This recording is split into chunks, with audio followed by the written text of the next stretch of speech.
Okay, so here I am in the bathtub again, vlogging. So yeah, nice bathtub. I'm doing this one as I believe it's part 5 of leaving Chile, because I thought I kind of left it on part 4. Just really there wasn't anything there.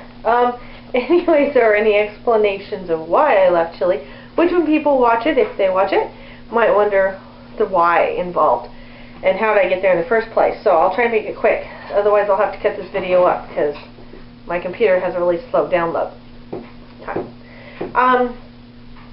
Okay, we were living in Springfield, Missouri, and Preston's retiring from the military, and that's the kid's daddy, and I was trying to talk him into moving to Springfield so he could be near the kids, but when he was offered free college if he went back to the state that he enlisted in, which would be Wisconsin.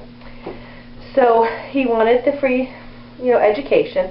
He did have a degree already, but he wanted to further it and do it in some other area of interest. And I was the only one telling him he should live near his children, and I'm his ex. So, anyways, no further explanation needed on that. So I thought, well, the kids were just seemed like they needed a daddy around. They were kind of doing that, looking for a daddy figure kind of thing. And so I thought, well, who's better than their own dad? And so we'll just move up there. And we had talked about it between him and I. And, he did want the kids around. He wanted to be involved in their life and to help out with them. And so I thought, well, we'll try. So we moved to Wisconsin, and I found a home in Chile. It was a farmhouse, which you see in the other videos, and a really good price. I'm sure it had its issues, but every home does. It was great having a wonderful giant property to run around on. That wasn't all ours that we could run around on, but it's still nice. The downside of that is really hard to make friends when you live 20 minutes out of town. Seems that making friends is hard enough, and then that just makes it even harder. So, but like I said, everywhere has its issues. But what ended up happening was he wasn't spending time with the kids and would show up randomly without notice. And so one day I asked him, I said, we need to sit down and make a schedule, and, so I know when I can go do things when you have the kids and all that. Anyways, he got upset with me about that and reminded me that we aren't married anymore, which I have no problem remembering. And I told him, well, we're partners. And he tried to interrupt me and tell me no. I said, no, we're partners in raising children. He said, no, Lori, you have full custody. And that conversation ended abruptly, and with him being very angry and me being very sad. Not just because I wasn't going to get a break, but just I had high hopes that this would be good for the kids. Well, also in Wisconsin is their grandparents, on his side. And they were very helpful about moving us in, and so was their aunt. But then when I did need things, which I try not to need things too often, I don't like taking advantage of people. But when I did, anything needed help with the kids or whatever, and I called them, they were always too busy. And so I, just got to the point where, why bother calling them? They're not going to want to help me. So there I was, with no help from anybody that I could see. I always have helpful friends online, but they can't run over and watch your kids for you. I even had to cancel having they wanted to check my stomach and see what was wrong with it, but they had to give me some medication so I couldn't drive. I had to cancel it because I had nobody to drive me anywhere, drive me home or back. So Chuck and I had been talking about moving in together in the summer. I figured we'd come to Grand Haven. There's no reason for me to stay in Wisconsin. It just seemed like the moment I got in Wisconsin was trying to get me back out again. Really felt that way very strongly. So many things went wrong in Wisconsin. Not all related to the state either. Well, maybe they were some way or another. But it just seemed like we weren't supposed to be there. So we figured, well, summer, and Chuck's children's mom is involved in their life, so we don't want to take them away from their mom, and he has a job that he's been at for a long time, so that's good. So it just seemed more reasonable for us to move here rather than them to move there or somewhere else. However, some financial stuff came up. The military can be really good at messing your finances up for you, which to this day I'm still trying to work out. Without us asking him to start garnishing Preston's wages for the child support, and then sending it to Hawaii, and Hawaii wouldn't give it to us. And at one point I was late on paying rent. Another point, we didn't have gas, so we had only the electricity upstairs and in the stove.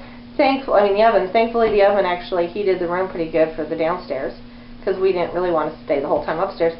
Just so much was going on. So when I was talking to Chuck about it, and you know, it's depressing being that far away and not getting to see each other very often, but we kept thinking, well, so this summer. But then it just came out to why not go now, but spring break. And I talked to the kids about it. They were happy about it. Murphy's Law, though, Hannah has trouble making friends. You know, the Asperger's kicks in and has caused her a lot of trouble in the past, but she's really learned a lot and become more open and interested in other things other than just manga and anime, and actually started making friends at school right when we decided to leave. So that was hard. But she was, I talked to each of them. They were happy about going. Matter of fact, Levi was really angry that we weren't leaving the day that we were talking about going. So we had like a couple weeks left to go. And I had to calm him down. Anyways, once, I talked to Preston about it, what are my reason for leaving, and, all that, and he understood, and he said he'd probably, after we left, he'd probably leave Marshfield and go live closer to the school in Stevens Point. But what's kind of made it hard, since we've been here now, it's not really hard, but it's just a little bit, is he all of a sudden started visiting all the time since we were leaving. He would, again, just show up. Never a schedule. One time we weren't even home. As a matter of fact, I told him we would be home, but he forgot and showed up and was like, "Where are you guys?" It's like, if you let me know you're coming, or you could ask, or we could have had that schedule. But he started showing up because, I guess he wanted to see the kids before we left. And so, now that we're here, they're happy and they're enjoying themselves. It's a great situation. Hannah has to adjust to the school. That's always difficult. But compared to other places, I think she's doing really good. Same with Levi. Both those, Hannah and Levi, are my ASD kids. But most of the time, they're just pretty happy and content being here. Chuck's kids, Kaylee and Tyler and Sam, are great and a lot of fun. And just a really fun family. We just all get along great. And I hope it stays that way. Time will tell, but I have a good feeling about it.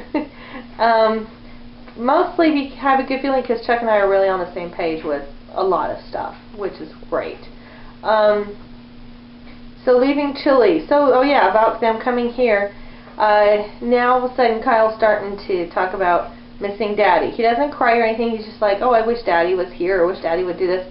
And it's like, he didn't talk like that before because Daddy wasn't around, and all of a sudden Daddy decides to visit a lot before we leave, which at the time I wasn't sure if that was a good or bad thing. I'm not saying it is good or bad, it's just put that in his mind, I'm glad he loves his dad, but realistically, if we hadn't been leaving, Daddy wouldn't have been visiting very often. And so it's just ironic how things turn out. But now my quest here is, of course, to meet local people and make some friends and get into some activities. I wouldn't mind getting a job, but not only is it hard to get a job when you have children in the spectrum and you have to go to their schools all the time, but it's also hard when all the kids seem to have a different schedule, and Kyle now has half-day afternoon kindergarten. Seems like it should be preschool. Kindergarten. So we'll see what happens next year and how things go. In the meantime, still getting settled into the house. We still have a bit of a mess because now we have 7 kids, 2 adults, and we're all crammed into a small home. Hopefully this summer we'll find a bigger place. And a vehicle that fits us all, that isn't broken down. But that's basically the reason for leaving Chile and ending up in Grand Haven, Michigan. Oh yeah, my other thing I want is some sunshine. It's cold. I'm so tired of the cold. And people tell me, oh, it's like that here. But I lived in Kalamazoo before, and we had a nice warm summer, so I know it can happen. And or like maybe we could just all of a sudden find a bunch of money and travel to a warm place. All right. Yeah, and I've said a lot of ums. I'm just trying to think if I forgot anything. Okay, if I do, I'll just do another vlog. That's it for now.